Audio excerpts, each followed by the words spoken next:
Hello, my friend, and welcome to Security Insecure, hosted by me, Johnny Seifert. This is a celebrity mental health podcast where I say it's okay to not be okay. Now, if you have the same match as me, whether you're watching or listening, click that subscribe button, leave a 5-star rating and a review, and let's keep spreading the word. It's okay to not be okay. Now, let me tell you about my guest today. My guest today is the daughter of one of my favourite home cooks and fashion designers. You know her as the standout star on Love Island 2022, and she has one of the most beautiful voices in the land. So, without further ado, I'm delighted to welcome to Security Insecure. It's Antigoni Buxton. Hello, Antigoni. Hi, how are you? Very good, thank you. Thanks so much for doing this for me. I've been trying to get you forever because I found out you were going on Love Island before obviously it was officially announced. And I was like, oh my God, this Oh, is going did to be you? amazing. Yeah, I know. Then you went on and I was like, yes, at last, the Buxton family is coming alive. And then I was like, you and your mum need your own TV show after this. And it just didn't really happen. So I'm hoping that after today's episode, people go, yeah, we need to give Antigone a TV show of her mum now. My mum would love that, to be honest with you. But you Well, wouldn't. I'm indifferent, to be honest. I think I'd be down. I think it would be fun, but I've got a million and one things on my plate already, so I feel like I'm indifferent. Well, talking of plays, let's go back to the beginning and talk about that original play. Because your mum is the most amazing chef. But Yeah. talk to me about your upbringing. What was your school life like? What was your childhood like, Antigone? Honestly, I feel like I was very blessed with my childhood and my upbringing. Always had a really tight-knit family. The Greek families tend to be quite like that anyway. We're Greek Cypriot, as you know. And yeah, I've just always had a very, I guess, solid root. My dad was very insistent that we don't have phones at the table and that we sit and have dinner together every night, which I think is actually quite like a dying tradition. And I think that that's something that I'm very grateful for. I always had that family unit. Went to a local school, went to a local state school for secondary school as well, and I loved it. I went to a girls' school. It was a very mixed kind of crowd of people. Everyone was from very different backgrounds, different upbringings, different worlds. So I felt like I kind of got a very well-rounded London kind of experience. And my upbringing was surrounded by lots of food, always very musical. That's kind of it in a nutshell.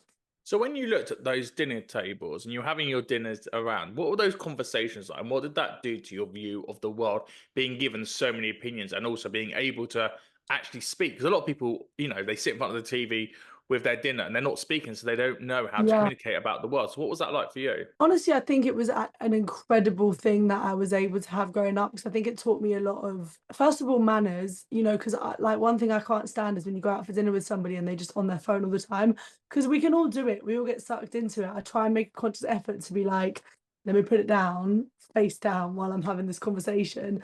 My dad was like zero tolerance when it came to phones at the table. And then even when we would like go out for dinner and things like that, it'd be like, put your phone in your mum's bag and that's that. So I think that that was like a very good thing to learn kind of growing up and the importance of like being present and being able to be in a conversation. And it was a very open environment in terms of opinions as well. We often have a lot of debates and differing opinions, and it was always like a safe space to be able to have a different opinion. And I think it helped me a lot with, because I started doing songwriting sessions when I was like 13, 14 years old, going to a studio with someone I'd never met and spending the day. And I think being able to like have that conversation, those social skills helped me a lot just in terms of like being able to progress forward in that kind of world as well. During COVID times, your mum was quite outspoken about certain aspects of COVID, and she did an amazing job on Talk Radio and on Yeah. GB News as well, talking about it. Did that help you though, from what happened in your childhood, to be able to go, look, mum's saying this, I don't necessarily have to agree with her, but she's allowed to have her opinion? Because a lot of the time it kind of became this big argument in politics between the right and the Yeah. left, and she was kind of caught in the midst of that. So how was that for you as her Totally. daughter viewing that? First of all, the whole like right and left thing is crazy because I don't know what COVID had to do with any of that. First of all, it was just one of those weird kind of narratives. Also, I completely agreed with my mum. We all did. We all felt in a logical way, we made our own opinions of the situation based off of the facts, based off of what we could see, based off of the fact that we all had COVID very early on and felt like we could make our own kind of like decision upon that. Also, my granddad knocked on our door 4 weeks into lockdown and said, I don't care. I want to see my grandkids. Like, I don't want to not. So the fact that people were like not being able to make their own decision and their own opinion, it felt like it was very polarizing.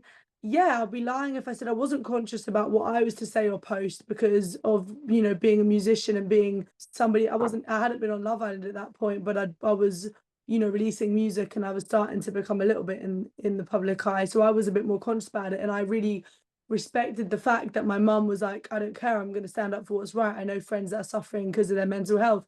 I know people that are in domestic situations, in relationships, and that are suffering because they can't leave the house. Child abuse went up, domestic abuse went up, people's mental health declined, and nobody was like allowed to say that. And my mum was like, no, I believe in that and I'm going to say it. And it was quite incredible as things started to open up and the world was going back to normal. We would get on the tube and random people would come to my mum and be like, thank you so much for everything that you were saying on Twitter. Thank you for everything, like, speaking up. You made me feel like I wasn't going crazy, because I felt the same. So yeah, I had a lot of respect for her, and it was definitely very inspiring to see that, because in the end it all came full circle and people kind of realized that she was right all along. But she had to go through a bit of a turbulent period where it was a little bit difficult for her. And you mentioned that obviously you started songwriting at 13 years old. What was it about songwriting in particular? Because a lot of, when you're growing up, it's usually when it comes to music, you're singing other people's songs. But as a songwriter, you have those experiences that you're bringing that as catharsis. So you're speaking from the heart about something that's happened to you. So, age 13, what was going on at home that made you think, I need to be putting words to paper and actually bringing out these emotions inside me? Do you know what? It was never a conscious decision. And I started doing songwriting sessions with producers and writers when I was like 13, 14. But I was writing songs from as young as being like 9 years old. I don't know how good those songs were, but they were something.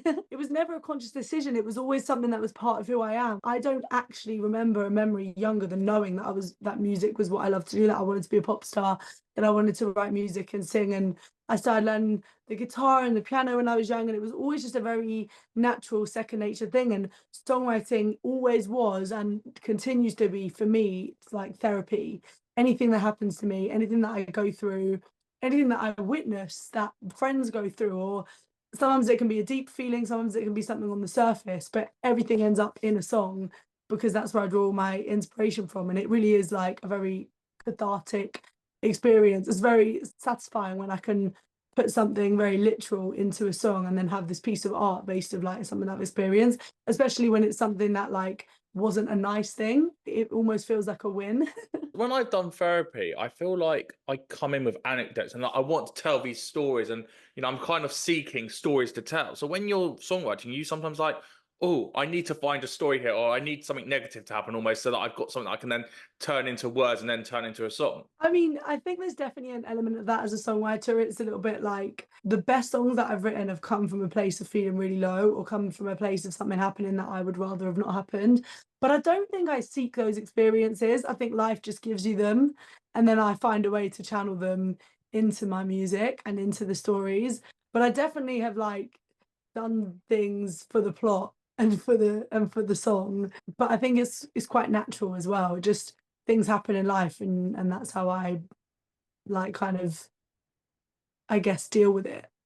Can you think of a time that you've had to go through something really bad, but then because of the catharsis of writing it into a song and then singing it, it almost fixed it? You didn't need to go to therapy Yeah, because that process had happened yourself and you controlled that. literally all the time, all the time. I mean, I can't tell you, when I went through a breakup, because I was in a really long relationship for 9 years, nothing like bad happened, but obviously like it was like very, very, it was one of the hardest periods of my life, like no longer having that person in my life.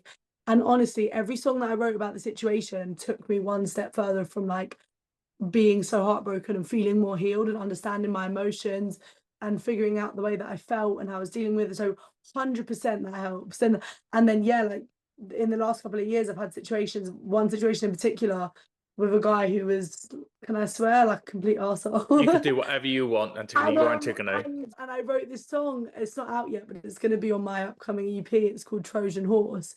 Don't know if you know much about Greek history, but essentially Trojan Horse is like a hidden enemy, I guess. It's one of my favorite songs that I've written. So as much as I was like very upset and I had some regrets about the situation, I don't, because of the fact that I have this song that I absolutely adore. So yeah, it definitely is a massive healing process and a massive coping mechanism for dealing with things in life. But then what happens with the desensitization? Do you go, look, that was me, but that's another version of me? And then almost that raw feeling of those actual emotions are buried so deep inside because the songwriting has taken over that actually at some point it's all going to unleash itself? No, I don't think so, because you don't bury these feelings to write the song. You actually have to really dive into them. It's kind of the opposite of that. In order to like put the lyrics down and write the story in a poetic way, you have to often those kind of songwriting sessions have come from a big conversation based on what's happened. Like the one I just spoke to you about, Trojan Horse.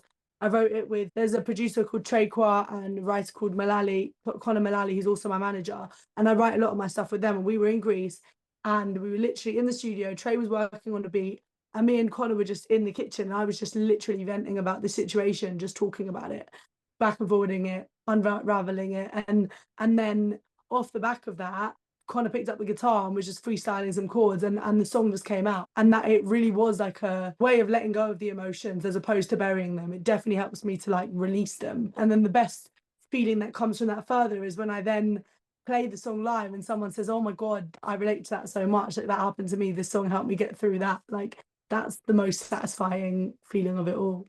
And how old were you in that 9-year relationship? So at the beginning and at the end?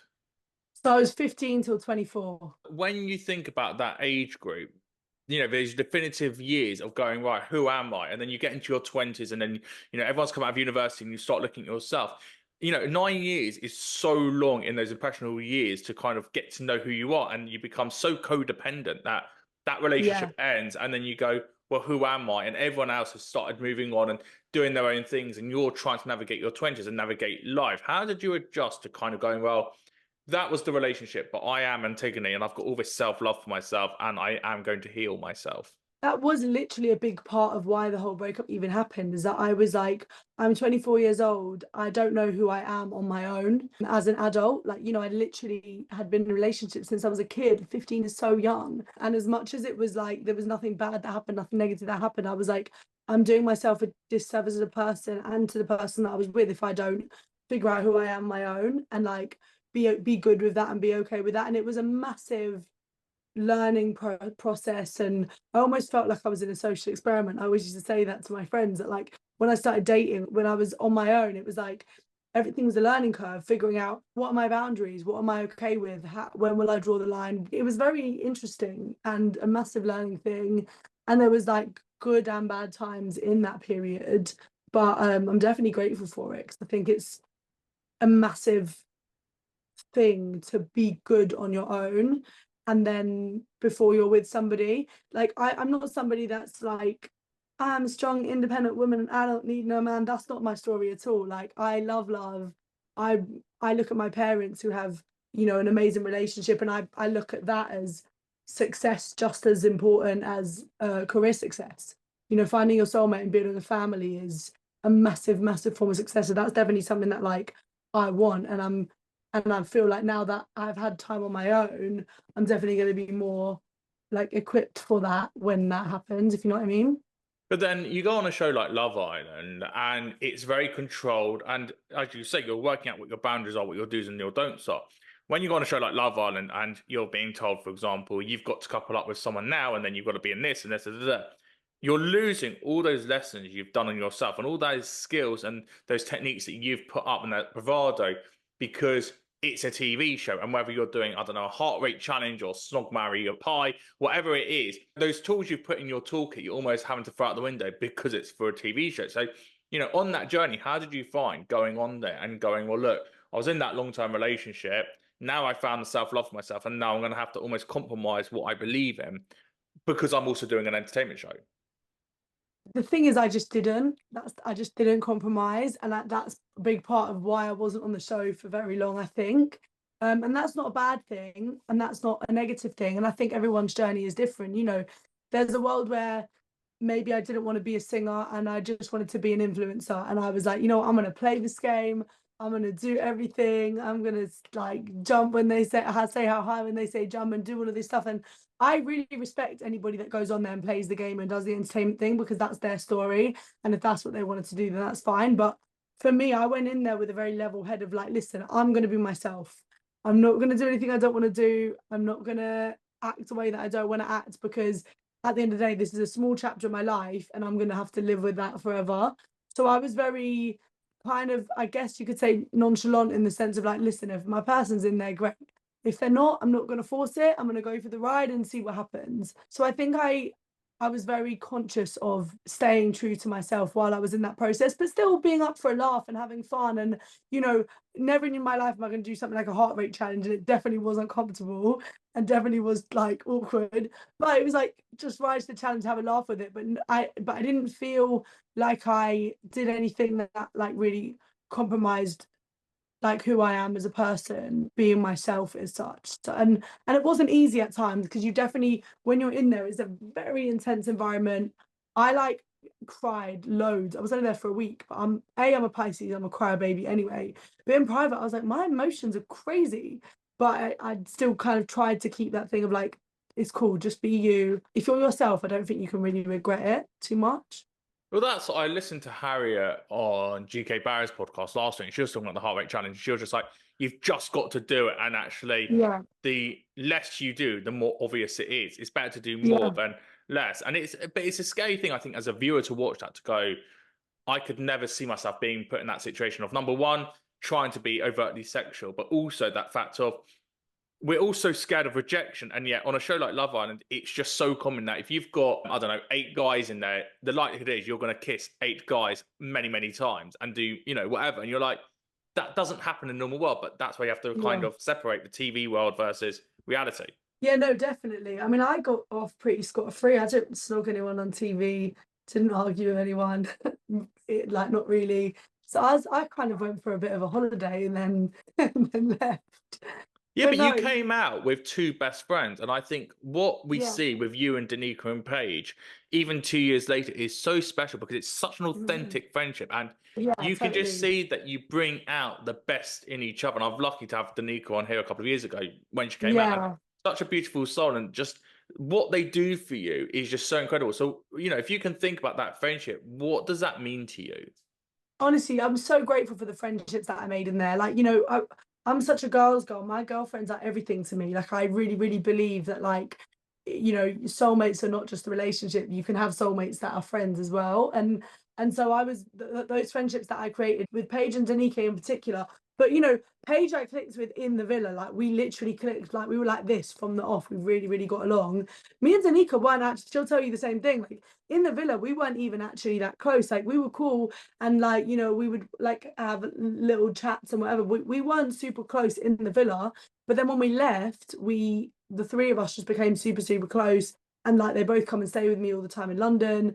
That Danica's become like my little sis. Genuinely, we just went on a girls trip together to Mykonos, and they're just really, really good girls. They are two people that are very confident in themselves, and very, so that means that they're very, that with girl friendships sometimes think you can get jealousy and you can get insecurities that get in the way of the friendship and whatever. But with both of those girls, they're both very sure of themselves, to the point where they are so happy for each other. They're so happy for me. I'm so happy for them. We really have like, we really want the best for each other, and we really like champion each other, and it's like a really nice, genuine thing. So yeah, I was really lucky to make those friendships in the villa, and they've just become part of my girl gang. They came and visited me in Athens as well on my birthday with all my other girlfriends and my sister and stuff. And yeah, it's really, really, really, I'm grateful for that a lot.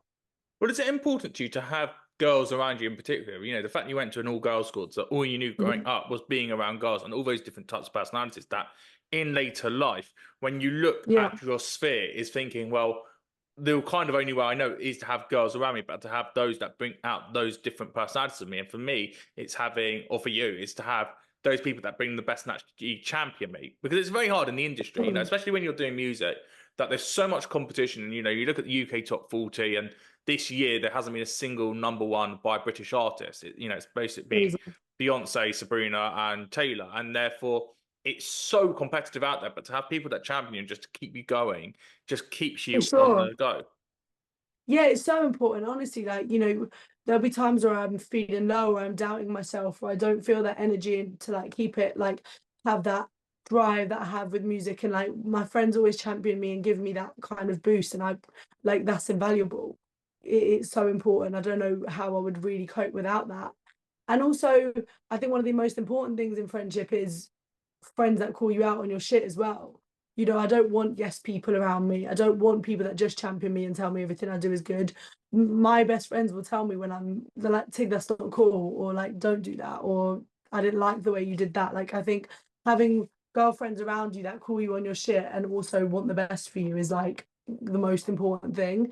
Because I think a lot of people surround themselves with people that always agree with them. And I think it's really important to actually have friends that will call you out in their shit. And I'm that friend too. I'm quite confrontational, but not in a negative. I'd like to think it's not in a negative way. I just don't like underlying issues and like elephants in the room. I'm very much like just like attack something on the head.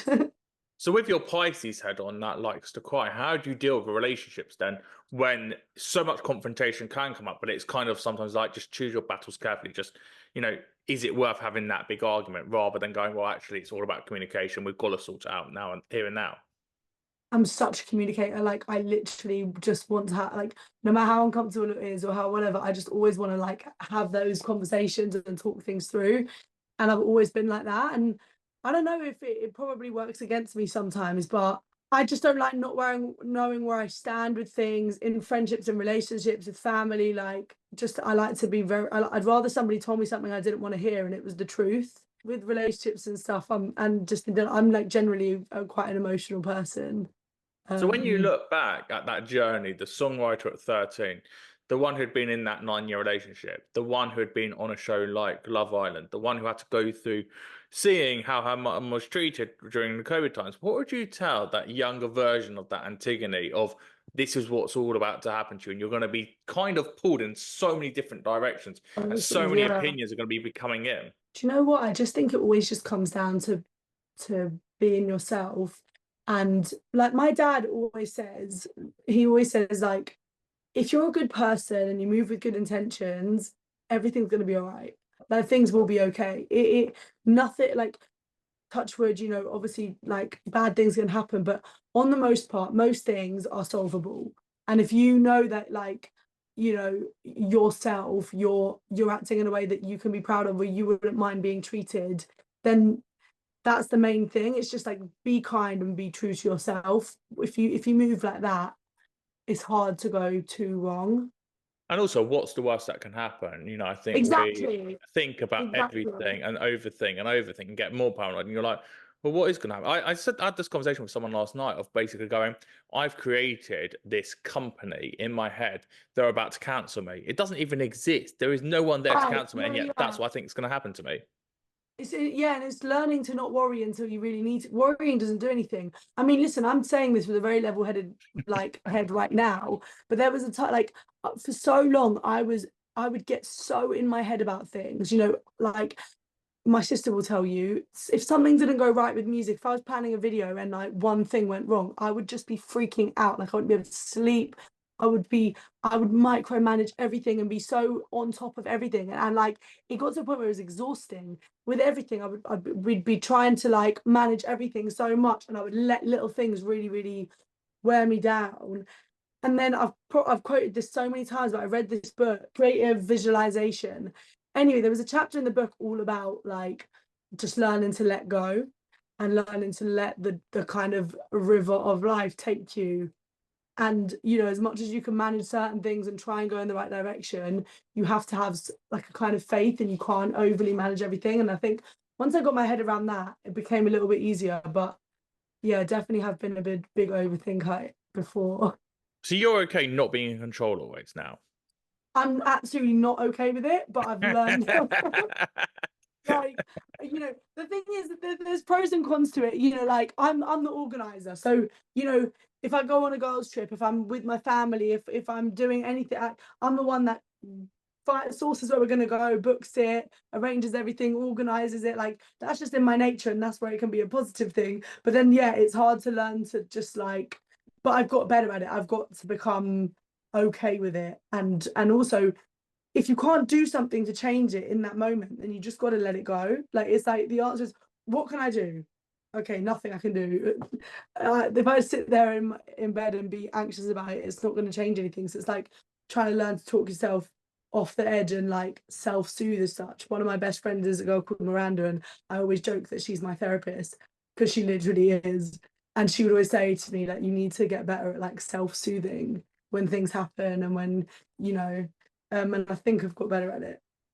But it's hard. I mean, also, if you go on a solo holiday, then you don't have to worry about everyone else because you're just doing you and therefore you can stay in control. But when other people come in, it's really hard because it's like where, Yeah. I've got me and I do what I do. And, I wake up in the morning and I control that. And, your world is your world. And when you're a songwriter and a musician and there are so many different people around you, you've got to be able to manage it all. And you take what you've learned then, it's like, that's our schedule for work. I'm going to kind of delete those names and put in my friends there, and then we carry on because that's what I know and that's my safety net. Yeah. I mean, I also don't mind somebody else taking control, but like, I As just long as you've controlled their control. right. No, I'm joking. No, not really. I'm like, I can be a little bit of a control when it's like, okay, if you're going to leave it to me to plan it, then I don't want to hear any complaints. We're doing it my way. But if somebody else wants to say I'm taking over, then I'm like, cool, and I'll go with the flow. But generally, I end up kind of being the organizer. Well, look, let's talk organization. Final question for you. How would you like to organize those next 10 years of your life? So when you're in your mid 30s and you've gone through a couple more bumps and humps and you've gone ups and you've got downs, where would you like to be in 10 years' time? I like to be in 10 years' time. I would like to be, this is a two-part answer. I'd like to be on my world tour, maybe my second world tour, be in a position where I'm getting to make music and, create that art and perform on stage. That is honestly like, that is my drug. Like making music, being on stage and performing it is genuinely the thing that makes me happy. So being in a place where that is flying and I'm doing that. And then the B part is 10 years time, I want to be married with a couple of kids. So I've got a lot of work to do in these next 10 years. Well, yeah. Look, it's okay to go on your own journey. Don't compare yourself to others. Keep telling Mm. myself that. Keep telling myself that. Well, my absolutely thanks to Antigoni. What a beautiful interview and what a beautiful way to finish it off. You've been watching or listening to Songwriting with me, Johnny. So if you like what you heard, please leave a 5-star rating, click that subscribe button and leave a review. And let's keep spreading the word. It's okay to not be okay. And if you love Love Island, that I do, there's over 100 Love Islanders in the library right now telling their mental health stories. You've got Trey, you've got to have Ellie next week, you're going to have Chris Taylor next week. So many people telling their mental health journeys and queuing up to tell you exactly how they are feeling. And if you want to support Skinny Skill on TikTok at Johnny Seifert 92, on Instagram at Skinny Skill Podcast and at Johnny Seifert. Antigoni, where can people find you? Instagram at Antigoni, TikTok Antigoni Sings. Amazing. My absolute thanks to Antigoni. I've been Johnny Seifert. Thank you Until for next time, having me. thank you and goodbye.